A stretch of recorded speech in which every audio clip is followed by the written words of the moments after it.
I am by no means an expert on airport lounges, and I don't think my expectations are too high or too low, but I've been to my fair share. So what I want to do today is talk about my favorite top 5 US airport lounges, why I feel this way, and how you can leverage specific credit cards to experience these lounges for yourself. We all know about American Express, or we've at least heard of American Express and the Centurion lounges.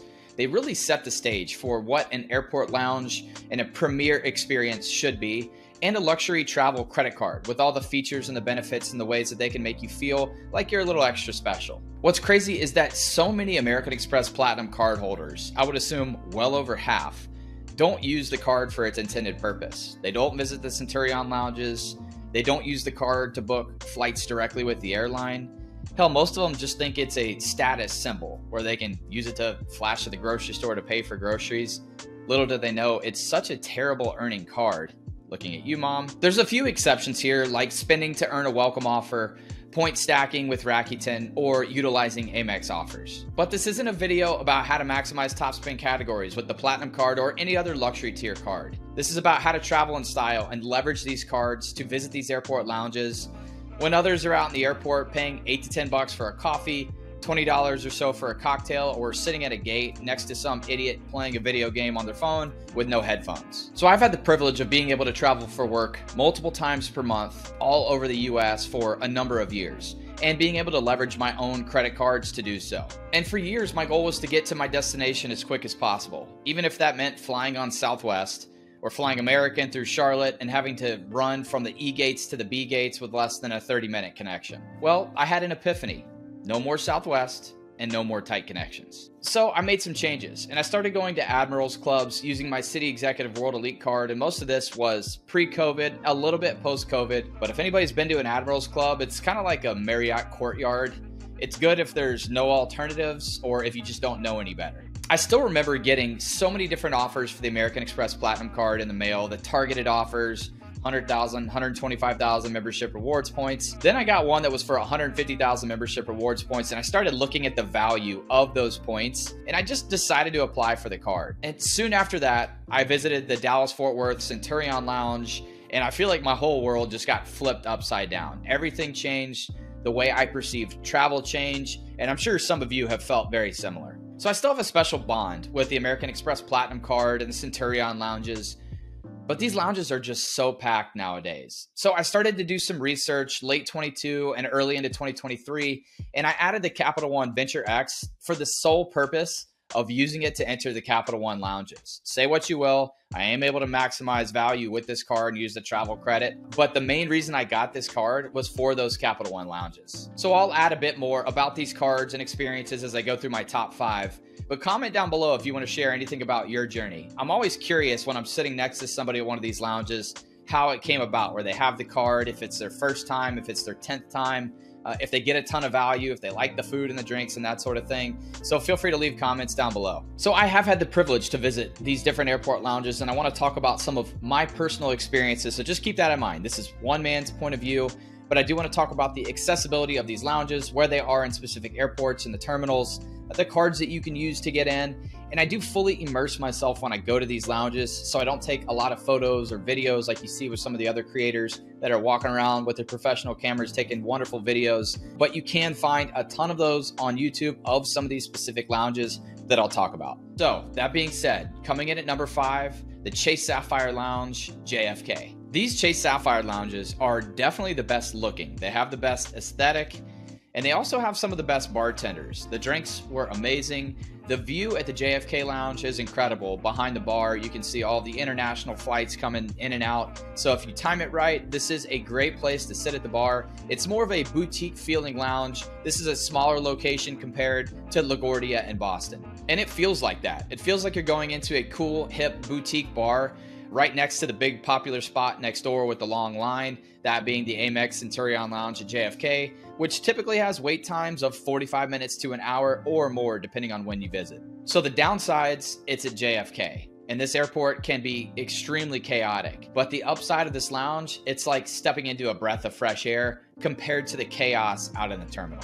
So how to get in? Chase partnered with Airport Dimensions, which is the airport lounge operator for the Chase lounges by the club. So make sure you're doing your research prior to watching this video or trying to get into these lounges. But the primary cards that get you in today are the Chase Sapphire Reserve, the JP Morgan Reserve, and the Chase Ritz-Carlton card, which as of now, you can't directly apply for. And with any of these cards, you need to make sure you have Priority Pass activated and that you have the physical copy of the Priority Pass card and or the digital copy to get into these lounges. There's also cards with Priority Pass Select that will get you in one time per year. Some of those being the AMEX Bonvoy Brilliant, the Capital One Venture X, the American Express Platinum, the US Bank Altitude Reserve. And again, with any of these, you need to make sure you have your Priority Pass card and that it's activated. Coming in at number 4, the Capital One Lounge, Washington Dulles. This lounge is so cool. It's got such a retro vibe, which fits IAD to a T with the mid-century modern, low ceilings, angled walls and windows. The food and drinks is on par with the other Capital One lounges, which to me is as good as you're gonna get at any airport lounge in the US. You're greeted at this lounge with the grab and go section and a cool custom coffee bar. And this lounge is pretty open, but it still feels nice and cozy. So one of the downsides is the bathrooms at the Capital One lounges. They're individual bathrooms. If there's a flood of people, you can be waiting for a bit and you have to run out to the terminal. Same at Dallas Fort Worth, but they are nice bathrooms and it is a really nice lounge overall. I think the biggest downsides with this lounge is the location. It's right after security, so if you're connecting for a flight and you don't have a lot of time, you may have difficulty getting to this lounge or being able to stay for a little bit. And the other downside being the views. You really don't get much of a view from this lounge. So how to get in this lounge? The primary cards that will get you in are the Capital One Consumer and Business Venture X card, but you do also get 2 visits with the Capital One Venture card or the Spark Miles for Business card. Now with the Venture X, both on the consumer and the business side, you can take in 2 guests with you for free, and you can also set up authorized users on the Venture X and they get access to that lounge as well. Coming in at number 3, more of a big city bar than an airport lounge, the Chase Sapphire Lounge, Boston. There are so many things I like about this lounge. This was the first Chase Sapphire Lounge in the US. It's in a good location in Boston's airport. The times I've been, there's been no wait to get in.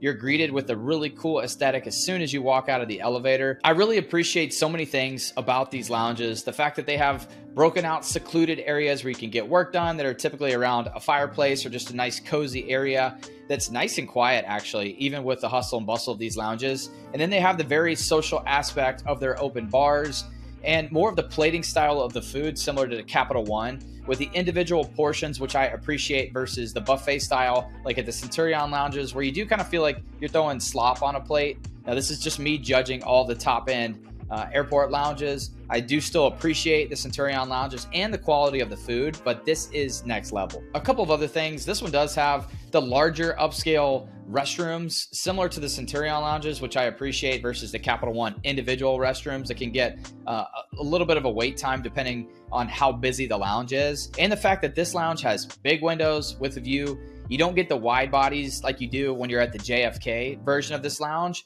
but still nice views where you don't feel secluded without windows. And this leads me to number 2, which is another Chase lounge.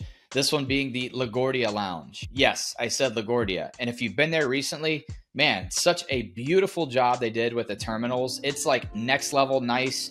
There hasn't been another airport in the US I've been to that matches what they've done at LaGuardia, and this lounge follows suit. There are so many things I could say about this lounge. The different levels, the coziness, this tree that they've built that looks like it's growing up from the middle of the bar. It's just so well done.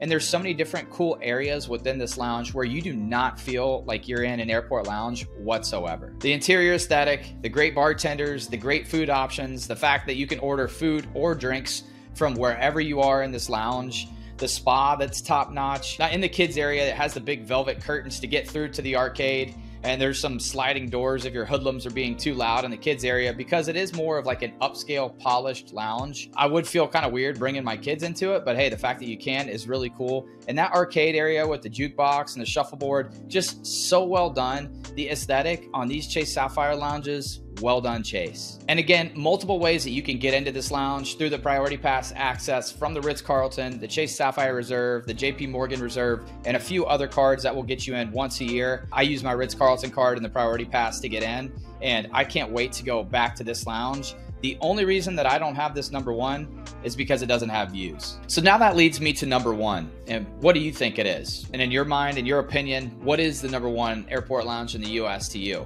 Curious of your feedback, but without further ado, for me, the Capital One Lounge, Dallas Fort Worth. Now I know this lounge could get busy, but there's also a ton of options at Dallas, which is great.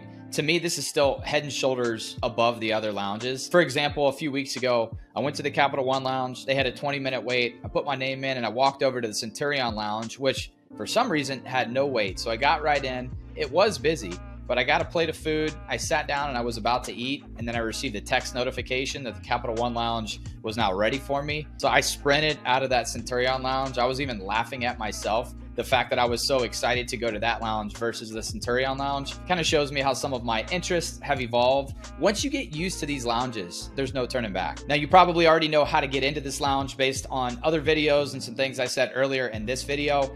I use my Capital One Venture X. I've been to this lounge well over a dozen times, I think 7 or 8 times here in 2024.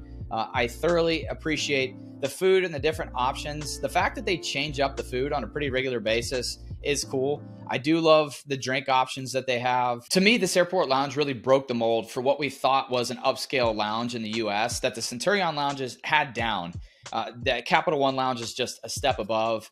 The Blazing Saddles cocktail I go with almost every single time that I'm at this lounge. I love tequila drinks. I was gonna do like my favorite drink at each location, but they're all either a margarita, a mezcal drink, or tequila. So I'm not gonna do that, but just holler at me if you wanna hear about my preferences and drinks and things that I order at these different lounges. And the thing that I love most about the Capital One lounges, you can be healthy. You can eat healthy in these lounges. You can eat food and not feel bad about what you're eating with some big greasy burger. They have a ton of different healthy options, and even the grab and go is pretty healthy. Just avoid all the different cookies and things like that, the pastries that they have.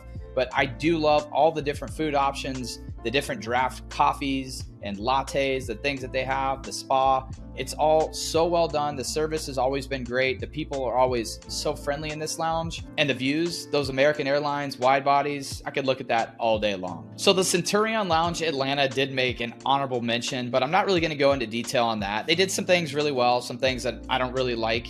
And just the fact of where it is and how busy these lounges are, and it doesn't really have as cozy of a feel as some of the other lounges, is the reason that it didn't make my top 5. You just cannot compete with these Capital One and Chase lounges. I also could have put the Denver Capital One Lounge in here, but I only have 5 spots, so what am I supposed to do? Shamelessly, I've been to an airport lounge 24 times in 2024, and that's probably gone up since this recording. So I like to think that I have pretty good perspective on these lounges. Please feel free to leave your comments down below. Hit me up if you have any questions. What do you think? Do you agree with my top 5? Are there others that you would put in here and take some of the ones that I have out? If I missed anything, feel free to leave a comment as well. Redeem those points for incredible memories. Hope you got some value out of this. Cheers.